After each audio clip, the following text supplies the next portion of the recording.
بسم اللہ الرحمن الرحیم الحمدللہ رب العالمین والصلاة والسلام علی اشرف الانبیاء والمرسلین اما بعد فاستعیذ باللہ من الشیطان الرجیم بسم اللہ الرحمن الرحیم السلام علیکم ورحمۃ اللہ وبرکاتہ۔ عزیز طلبہ کرام، امید کرتا ہوں احباب خیر سے ہوں گے۔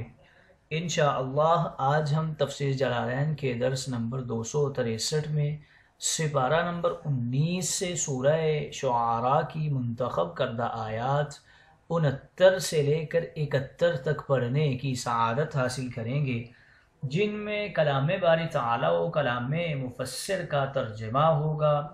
کلام مفسر کی تشریح و توضیح کرنے کی سعادت حاصل کریں گے اور ساتھ ساتھ تفسیری اغراض و ترکیبی فوائد کو ذکر کرنے کی کوشش کریں گے۔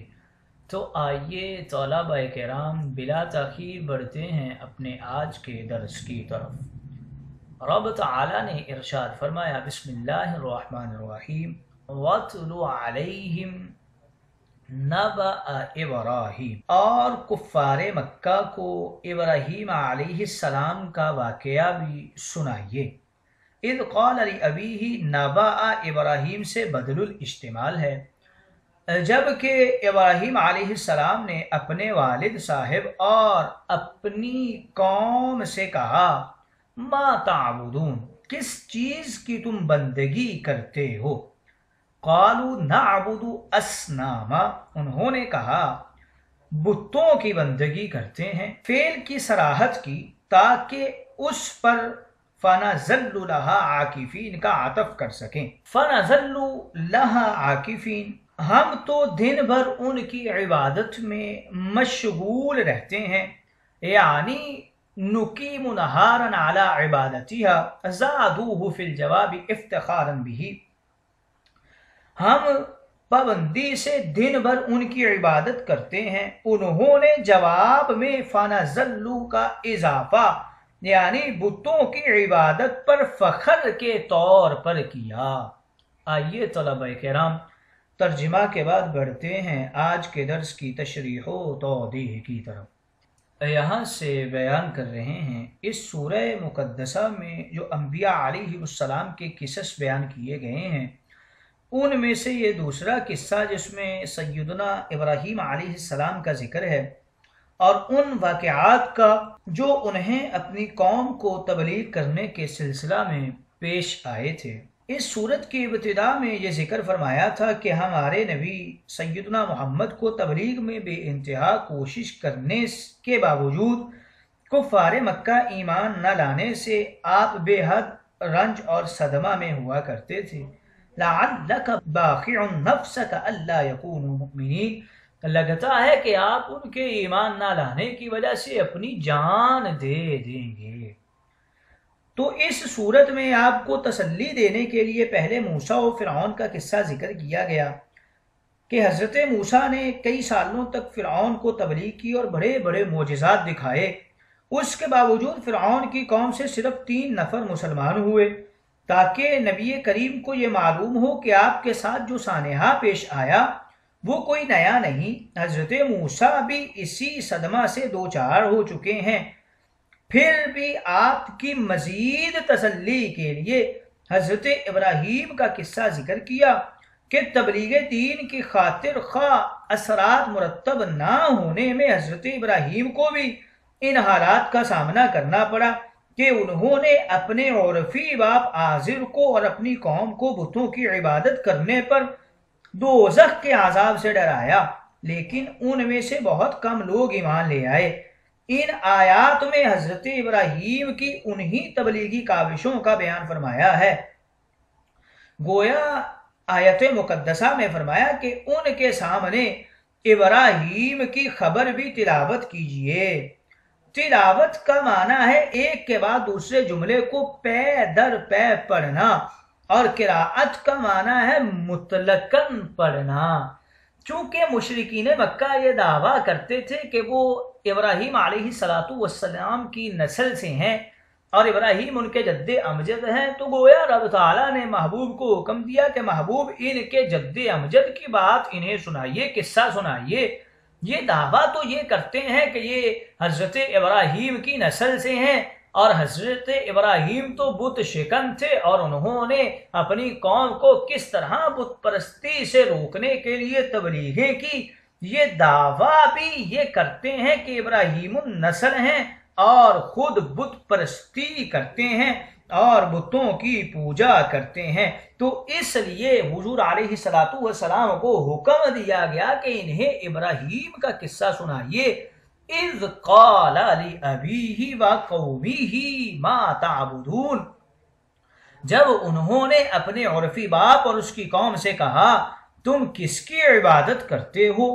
عرفی باپ سے مراد آزر ہیں، یہ حضرت ابراہیم کے چچا تھے، اور عرب کے عرف میں چچا پر بھی باپ کا اطلاق کر دیا جاتا ہے۔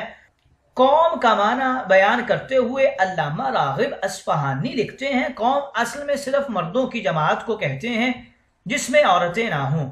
قرآن مجید میں جب عموماً قوم کا اطلاق کیا جاتا ہے تو اس سے مردوں اور عورتوں دونوں کا ارادہ کیا جاتا ہے، اور قوم کی حقیقت صرف مردوں کے لیے ہے، جیسا کہ قرآن مقدس میں ہے الرجال قوامون علی النساء، مرد عورتوں پر قوام یعنی حاکم یا منتظم ہیں۔ قوم کا لفظ صرف مردوں کے لیے ہے، اس کا ثبوت اس آیت مقدسہ میں ہے یا ایھا الذین آمنوا لا یسخر قوم من قوم عسى ان یکونوا خیرا منہم ولا نساء من نساء عسى ان یکن خیرا منہن۔ اے ایمان والو، کوئی قوم دوسری قوم کا مذاق نہ اڑائے، ممکن ہے کہ وہ ان سے بہتر ہوں، اور نہ عورتیں دوسری عورتوں کا مذاق اڑائیں، ممکن ہے کہ وہ ان سے بہتر ہوں۔ اس آیت میں قوم کے مقابلہ میں عورتوں کا ذکر فرمایا ہے۔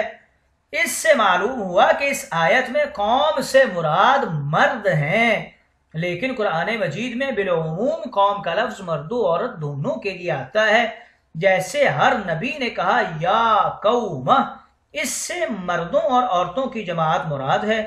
قوم کا لفظ اس میں جمع ہے، اس لیے تذکیر و تانیث دونوں قسم کے صیغے لائے جاتے ہیں، جیسا کہ قرآن مقدس میں مذکور ہے کذب بہ قومک، اور دوسری جگہ موجود ہے کذبت قوم نوح، اس کی جمع اقوام آتی ہے۔ لفظ قوم قامہ کا مصدر ہے، پھر اس کا غالب اطلاق مردوں پر ہے نہ کہ عورتوں پر۔ حدیث مقدسہ میں ہے اگر شیطان مجھے نماز میں سے کچھ بلا دے تو قوم کو سبحان اللہ کہنا چاہیے اور عورتوں کو تالی بجانا چاہیے۔ اس حدیث میں بھی قوم سے مراد مرد ہیں، کیونکہ قوم کے مقابلے میں عورتوں کا ذکر فرمایا ہے، اس لیے فرمایا کہ مرد عورتوں کے قوام ہیں، کیونکہ عورتوں کے معاملات کا مرد انتظام کرتے ہیں، عورتیں انتظام نہیں کرتی۔ قوم کا معنی ہے مرد اور عورتوں دونوں کی جماعت، کیونکہ ہر آدمی کی قوم اس کا گروہ ہے، اس کا خاندان ہے، یا یہ لفظ مردوں کے ساتھ خاص ہے، عورتوں کو شامل نہیں ہے، کیونکہ الحجرات میں قوم کے مقابلہ میں عورتوں کا ذکر ہے۔ اسی طرح سنن ابو داود کی حدیث مقدسہ میں بھی قوم کے مقابلہ میں عورتوں کا ذکر کیا گیا ہے۔ اردو کی لغت میں قوم کا معنی اس طرح لکھا ہوا ہے آدمیوں کا گروہ، فرقہ، خاندان، نسل، ذات، اور تحقیق کے مطابق قوم کا معنی ہر نبی کی امت دعوت ہے، یعنی جن لوگوں کی طرف سے کسی نبی کو مبعوث کیا گیا ہو، کیونکہ نبی نے اپنی امت کو یا قوم کہہ کر خطاب کیا ہے۔ حضرت موسیٰ نے کہا یا قوم انکم ظلمتم انفسکم باتخاذکم العجل لقد ارسلنا نوحا الى قومه وَإِلَىٰ عَادٍ أَخَاهُمْ هُودًا قَالَ يَا قَوْمِ اعْبُدُوا اللَّهَ وَإِلَىٰ ثَمُودَ أَخَاهُمْ صَالِحًا قَالَ يَا قَوْمِ اعْبُدُوا اللَّهَ وَلُوطًا إِذْ قَالَ لِقَوْمِهِ أَتَأْتُونَ الْفَاحِشَةَ وَإِلَىٰ مَدْيَنَ أَخَاهُمْ شُعَيْبًا قَالَ يَا قَوْمِ اعْبُدُوا اللَّهَ۔ ان آیات سے واضح ہو گیا کہ قرآن مجید نے ہر نبی کی امت کو اس کی قوم فرمایا ہے۔ سو تمام یہودی ایک قوم ہیں، عیسائی ایک قوم ہیں، مسلمان ایک قوم ہیں۔ سید مغل پٹھان الگ الگ قومیں نہیں بلکہ تمام مسلمان ایک قوم ہیں۔ اسی طرح تمام کالبہ کو اور تمام اہل اسلام ایک قوم ہیں۔ ان میں تفریق کرنا لغت اور اطلاقات قرآن کے اعتبار سے درست نہیں ہے۔ نبی علیہ السلام کی تمام امت ایک قوم ہے۔